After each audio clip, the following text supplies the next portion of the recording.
বাবুল সরকার একটা আলোচিত বিষয়, তার মধ্যে আমরা এখন দেখেছি কতিপয় রাজনৈতিক ব্যক্তিবর্গ বা সংগঠন তারা যে বক্তব্য দিচ্ছে অত্যন্ত লজ্জাজনক বিষয়। আমাদের আগে মাথায় রাখতে হবে বাংলাদেশে এখানে উগ্র সাম্প্রদায়িক লোক নাই, সেটা আওয়ামী লীগ থাকতে হয়েছে।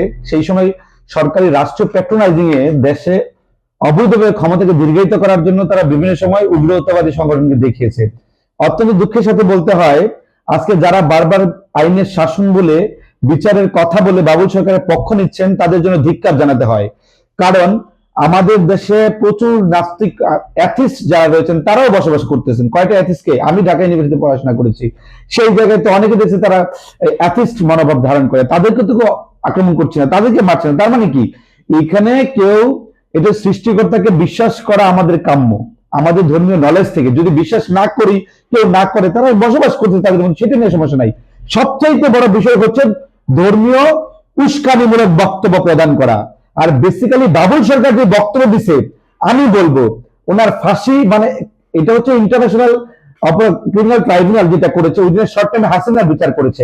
এটা যদি আন্তর্জাতিক অপরাধ ট্রাইব্যুনালের চেয়ে অন্য অপরাধ ট্রাইব্যুনাল তৈরি করা যায়, আমি জানি না আন্তর্জাতিক অপরাধ ট্রাইব্যুনাল কিছু রুলস রেগুলেশন রয়েছে যে মামলাগুলো সাধারণ আইনের আওতাধীন নিয়ে আসা যায় না, তার জন্য স্পেসিফিক আমাদের ট্রাইব্যুনাল গঠন করে তাকে অতি সত্তর উইদিন 7 ডেজ এর মধ্যে তাকে ফাঁসি কার্যকর করা উচিত, দিয়ে রায় দিয়ে। কেন দিয়ে? এটা আইনের শাসন তাহলে প্রতিষ্ঠা পাবে। কারণ আপনি যেই ধর্ম পালন করেন করেন, সমস্যা নেই। বাংলাদেশে হিন্দু ধর্মের লোক বসবাস করতেছে, মুসলমান আছে, বৌদ্ধ আছে, খ্রিস্টান আছে, অথচ 95% মুসলমান। কয় জায়গায় গিয়ে হিন্দুদের বাড়ি হামলা করছে, কয় জায়গায় গিয়ে নির্যাতন করছে, কয় জায়গায় আপনার ক্ষুদ্র নিগোষ্ঠীদের উপর হামলা করছে, কোথাও তো করে নাই। কিন্তু ইতিহাসে অত্যন্ত জঘন্য। তারপর যে বক্তব্য দিছে, এই বক্তব্য যদি আপনি দেখেন, মানুষ দেখে, মানে তাদের লজ্জায় যে একটা মানুষের মুখের ভাষা এত নোংরা হয় কিভাবে। তাও সৃষ্টিকর্তাকে, যে মহান রাব্বুল আলামিনকে আমরা বিশ্বাস করি, আমরা ওনাকে বিশ্বাস করি, ওনাকে ভালোবাসি এবং নবী করিম সাল্লাল্লাহু আলাইহি ওয়াসাল্লামের দেখানো পথ আমরা অনুসরণ করি। আমরা ধর্মীয় গোড়ামি থেকে বলছি না, আমরা যত মডারেট বলেন, সর্বোচ্চ লেভেলের মডারেট চিন্তাধারা মাথায় ধারণ করে তারপরে এই কথা বলছি। বাবুল সরকার যে কথা বলেছে, ওনাকে ফাঁসি অতি সত্বর রায় প্রদানের মাধ্যমে, বিচার প্রক্রিয়া সম্পন্ন করার মাধ্যমে এবং ফাঁসি কার্যকর করা উচিত।